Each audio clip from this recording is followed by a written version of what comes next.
খুবই পরিচিত একটি শব্দ দিয়ে আজ শুরু করতে চাই। তোমাকে বধিবে যে গোকুলে বাড়িছে সে। অর্থাৎ তোমাকে যে হত্যা করবে সে কিন্তু তোমার কাছেই বেড়ে উঠতেছে, তোমার কাছেই সে বড় হচ্ছে। এই প্রবাদটা অজানা নয় বাঙালিদের। এটা দিয়ে আজ শুরু করলাম এই কারণে, বাংলাদেশকে ধ্বংস করা, বাংলাদেশের বিভিন্ন প্রতিষ্ঠানকে ধ্বংস করা, মুক্তিযুদ্ধের চেতনার সঙ্গে সম্পৃক্ত সমস্ত কিছুকে বিনাশ করে দেওয়া, এটার সঙ্গে যে ভয়াবহ জঙ্গি মব ভায়োলেন্স আজ সারা দেশে বিস্তার ঘটেছে, তার পৃষ্ঠপোষকতা বলতে দ্বিধা নাই, রাষ্ট্রই করছে। ডক্টর ইউনূসের যারা নিয়োগ কর্মকর্তা বলে তিনি দাবি করেন, এই মব ভয়ঙ্কর সন্ত্রাস জঙ্গি কর্মকাণ্ড তো তারাই করছে এবং রাষ্ট্র তাদেরকে পৃষ্ঠপোষকতা দিচ্ছে। বাঙালি জাতির সমস্ত গৌরবময় অর্জনের সূতিকাগার যেটা বঙ্গবন্ধু ভবন, সেটাকে কিন্তু রাষ্ট্রীয় মালিকানাধীন বুলডোজার এনে গুড়িয়ে দেওয়া হয়েছে দুদিন বসে, এবং সেখানে সেনাবাহিনীর সদস্যরা দীর্ঘক্ষণ দাঁড়িয়েছিল। হ্যান্ডমাইকে ঘোষণা করা হচ্ছিল, কেউ ভয় পাবেন না, সেনাবাহিনীর লোকরা এসেছে আমাদের নিরাপত্তা দিতে। এটার কিন্তু কোনো প্রতিবাদ আমরা দেখিনি, এবং সেনাবাহিনীর উপস্থিতিতেই বঙ্গবন্ধু ভবন চুরমার করে দেওয়া হয়েছে। সারা বাংলাদেশে বঙ্গবন্ধুর মুরালকে ধ্বংস করা, মুরালের সঙ্গে খুবই জঘন্য আচরণ করা, এবং যত জায়গায় বঙ্গবন্ধুর নাম বা বঙ্গবন্ধু পরিবারের নামে প্রতিষ্ঠান আছে সেগুলোকে সব নাম মুছে দেওয়া, এবং বঙ্গবন্ধু মুক্তিযুদ্ধের চেতনা বাংলাদেশ আওয়ামী লীগ এটাকে ধ্বংস করার জন্য যে সকল আইনানুগ প্রক্রিয়া বেআইনি প্রক্রিয়া সবগুলোই সমভাবে চলছে, এবং সেটা রাষ্ট্রযন্ত্রকে ব্যবহার করে করা হচ্ছে। সেক্ষেত্রে রাষ্ট্রীয় যন্ত্র, বিশেষ করে পুলিশ, সিভিল অ্যাডমিনিস্ট্রেশন এবং সবচেয়ে গুরুত্বপূর্ণ সেনাবাহিনী পৃষ্ঠপোষকতা করছেন, এভাবেই কিন্তু অভিযোগটা উঠছে, এবং এই অভিযোগকে উড়িয়ে দেওয়া যাচ্ছে না। 5 আগস্ট ক্যান্টনমেন্টের ভিতরে বঙ্গবন্ধুর একটা মুরাল ভাঙতে দেখা যায় সেনাবাহিনীর ইউনিফর্ম পরা কয়েক সদস্যকে। তাদেরকে খুঁজে বের করা হয়েছে, তাদের বিরুদ্ধে কোনো ব্যবস্থা নেওয়া হয়েছে? বঙ্গবন্ধু তো সাংবিধানিকভাবে জাতির পিতা, জাতির পিতা তো ব্যক্তি নয়, জাতীয় সত্তা, তাকে সম্মান করা এবং সেই জাতির পিতাকে প্রোটেক্ট করার দায়িত্ব তো যারা বিভিন্ন প্রতিষ্ঠানের দায়িত্বে আছেন তাদেরও ছিল। কেউ কিছু করেননি। বাংলাদেশে যে মব সংস্কৃতি, মব সন্ত্রাসে বিপুল পরিমাণ মানুষকে নির্মমভাবে হত্যা করা হলো, এমনকি যারা সাংবিধানিক রাষ্ট্রীয় দায়িত্ব পালন করতেছিল পুলিশের লোকরা, তাদেরকে থানার ভিতরে আটকে রেখে পুড়িয়ে মেরে টাঙিয়ে রেখে নির্মমতা বর্বরতার যে দৃশ্য আমাদের দেখানো হয়েছে, সেটা তো আদিম অসভ্য আফ্রিকার জঙ্গলে যে সকল ঘটনা ঘটে তার চেয়েও ভয়ঙ্কর বলে অনেকেই মন্তব্য করেন। কিন্তু সেনাপ্রধান তিনি শপথ নিয়েছিলেন বাংলাদেশের সংবিধান এবং বাংলাদেশের রাষ্ট্রপতিকে রক্ষা করবেন। এটা সকল সামরিক কর্মকর্তাদেরই শপথের অংশ, এবং প্রয়োজনে জীবন উৎসর্গ করবেন, এটা তাদের শপথের অংশ। সাংবিধানিকভাবে নির্বাচিত একটি সরকারকে যখন উচ্ছৃঙ্খলভাবে সন্ত্রাসী উপায়ে উচ্ছেদ করা এবং সাংবিধানিকভাবে নির্বাচিত প্রধানমন্ত্রীকে হত্যা করার জন্য যখন প্রচেষ্টা, সেই প্রচেষ্টার সময়ে সাংবিধানিক দায়িত্ববোধের জায়গা থেকে সেনাবাহিনী কি দায়িত্ব পালন করেছিল? সেনাপ্রধান কি সেই দায়িত্ব পালন করেছিলেন? আমরা কিন্তু সে দৃশ্য দেখিনি। তিনি সেনা ভবনে যাদের ডেকেছিলেন, নিষিদ্ধ ঘোষিত একটি রাজনৈতিক দলের নেতার নাম 2 বার বললেন এবং প্রথমেই তার নামটা বললেন। তখন পর্যন্ত সেই দলটা তো নিষিদ্ধ ছিল। তা আপনি নিষিদ্ধদেরকে ডাকতে পারলেন, আর যেটা নিষিদ্ধ নয়, দেশ স্বাধীন করেছে যারা নেতৃত্ব দিয়ে, তাদের নিরাপত্তার কোনো দায়িত্ব আপনি নিলেন না। অনেক ঘটনা ঘটে গেল। আপনি এক পর্যায়ে এসে বললেন আর মব হবে না, আর বরদাস্ত করা হবে না, অনেক কথা বললেন।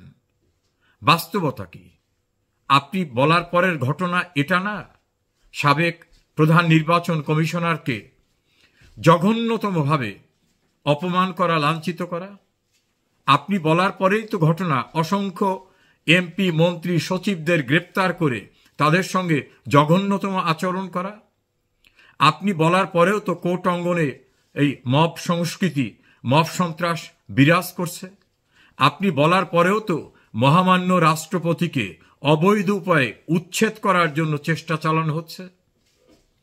আপনি ক্ষমতায় থাকা অবস্থায় তো কথা বলা হচ্ছে, প্রধানমন্ত্রীর নামের সঙ্গে একটি পশুর নাম যুক্ত করে এবং আপনার নামের সঙ্গে ও জাতীয় শব্দ ব্যবহার করে আপনাকে এবং ক্যান্টনমেন্টকে উড়িয়ে দেওয়ার কথা বলা হচ্ছে। এমনকি আপনাকে নীল নদে ফেরাউনকে যেভাবে ভাসিয়ে দেওয়া হতো সেভাবে ভাসিয়ে দেওয়া হবে আপনাকেও, এমন কথা বলা হচ্ছে। আপনাদের নিয়ে জঘন্য জঘন্য কথা বলা হচ্ছে, ভয়ঙ্কর হুমকি দেওয়া হচ্ছে। এর সবটাই তো রাষ্ট্রদ্রোহিতার অপরাধ। আপনি নির্বাক কেন? সরকারি অন্যান্য প্রতিষ্ঠান নির্বাক কেন? তাদের কাজ কি শুধু আওয়ামী লীগকে খুঁজে বের করা? সাম্প্রতিক সময় দেখলাম একজন মেজর, তিনি তার এখতিয়ারের বাইরে গিয়ে খুঁজছেন কলেজের প্রিন্সিপালকে ধরে আওয়ামী লীগ সুসংগঠিত হচ্ছে কিনা সেটা দেখার তার দায়িত্ব। এভাবে তিনি গর্বের সঙ্গে ইন্টারভিউ দিচ্ছেন। হারে মেজর সাহেব, এই দেশটা আওয়ামী লীগের নেতৃত্বে স্বাধীন না হলে আপনি কনস্টেবল হতে পারতেন কিনা আমার সন্দেহ রয়েছে। এই মেজরের এই জাতীয় এখতিয়ার বহির্ভূত কর্মকাণ্ড এবং বক্তব্যের প্রেক্ষিতে তার বিরুদ্ধে কি কোনো ব্যবস্থা নেওয়া হয়েছে? যদি ব্যবস্থা নেওয়া না হয়ে থাকে তাহলে তো অন্যান্য কর্মকর্তারা উৎসাহিত হবেন, উদ্বুদ্ধ হবেন যে এমন কাজটি বোধহয় আমাদের করা উচিত। একের পর এক ভয়ঙ্কর ঘটনা, সর্বশেষ বঙ্গভবন দখল করার চেষ্টা। এই চেষ্টায় যারা জড়িত তাদের বিরুদ্ধে কি ব্যবস্থা নেওয়া হচ্ছে, নাকি এটায় সুকৌশলে পৃষ্ঠপোষকতা দেওয়া হচ্ছে? বাংলাদেশ সেনাবাহিনী কিন্তু হঠাৎ করে হয়নি, মুক্তিযুদ্ধের ভিতর থেকে হলেও এই সেনাবাহিনীকে মর্যাদাকর সেনাবাহিনী কিন্তু বঙ্গবন্ধুর পরবর্তীতে শেখ হাসিনাই করেছেন। আজকে স্বাধীন বাংলাদেশ যারা দিয়েছে সেই দলের নেতাকর্মীদের সঙ্গে যখন নিকৃষ্টতম নজিরবিহীন আচরণ করা হচ্ছে, 3,60,000 দলের নেতাকর্মীদের গ্রেপ্তার করা, 110 জন এমপিকে কারাগারে রাখা, প্রায় 38 জন মন্ত্রীদেরকে জেলখানায় আটকে রাখা, নির্মমতার সঙ্গে রিমান্ডের নামে নিয়ে অত্যাচার করা, এই সকল ঘটনাগুলি যখন চলছে তখন কিন্তু দেশের সংবিধান বিদ্যমান। আমেরিকার এক নাগরিক এসে বাংলাদেশের সংবিধান পাল্টাতে চাচ্ছেন। কে দিয়েছে তাকে এই অথরিটি?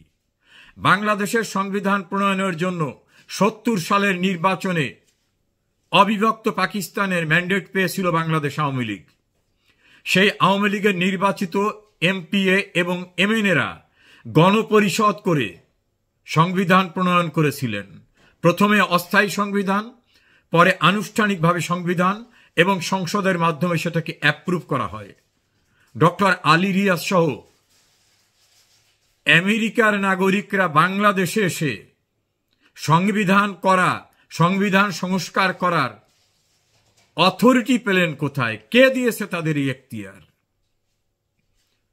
আর একটা বিষয় খুব কষ্টকর, আওয়ামী লীগ ক্ষমতায় থাকা অবস্থায় মুক্তিযুদ্ধের চেতনায় আওয়ামী লীগ কথা বললেই কিছু কিছু দল তারা মুক্তিযুদ্ধে বিশ্বাস করেন, নানাভাবে আওয়ামী লীগকে অভিযুক্ত করতেন। বঙ্গবন্ধুকে আওয়ামী লীগ তাদের দলীয়করণ করছে, মুক্তিযুদ্ধকে দলীয়করণ করছে।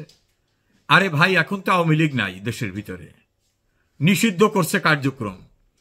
তা আপনার এত তত্ত্ব কথা যারা বলতেন প্রেস ক্লাবের সামনে সেমিনার সিম্পোজিয়াম করে, সারাদিন আওয়ামী লীগকে গালিগালাজ করতেন, কোথায় সেই মুক্তিযুদ্ধের চেতনাধারী দলগুলি?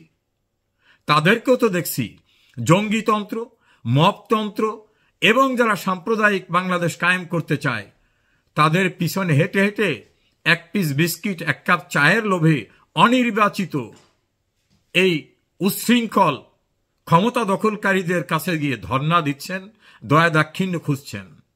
সেখানে বাম রাজনীতির সঙ্গে জড়িত তত্ত্ব কথা বলা অনেককেও দেখছি। আমার অভিমত, একে একে সব প্রতিষ্ঠান ধ্বংস করে দেওয়া হচ্ছে। একটার পর একটা আপনারা আক্রান্ত হবেন। সেনাপ্রধানকে নিয়ে যে জাতীয় ঘোষণা দেওয়া হয়েছে একাধিকবার একাধিক ফোরাম থেকে, এমনকি ডক্টর ইউনূসের যারা নিয়োগকর্তা তারাও বলেছেন, সেনাপ্রধান রক্ষা কি আপনারও হবে, শেষ রক্ষা কি আপনার হবে, নাকি বীর মুক্তিযোদ্ধা কেএম নুরুল হুদার গলায় যেভাবে জুতার মালা, সে মালা আপনার জন্য অপেক্ষা করছে, নাকি এর চেয়ে ভয়াবহ কোনো কিছু অপেক্ষা করছে? আপনি সাংবিধানিক প্রতিষ্ঠান রক্ষা করার শপথ নিয়ে আপনার নির্লিপ্ততা অথবা আপনার নীরবতার মধ্য থেকে সবকিছু ধ্বংসের এই লীলা খেলা দেখে তৃপ্তি পাচ্ছেন কিনা, সেটাই আমাদের ভাবিয়ে তুলছে। শেষ রক্ষা কিন্তু আপনারও হবে না, শেষ রক্ষা ডক্টর ইউনূসের হবে না। ক্ষমতার লোভে চোখ কান বন্ধ করে রাখা বিএনপিরও কিন্তু শেষ রক্ষা হবে না।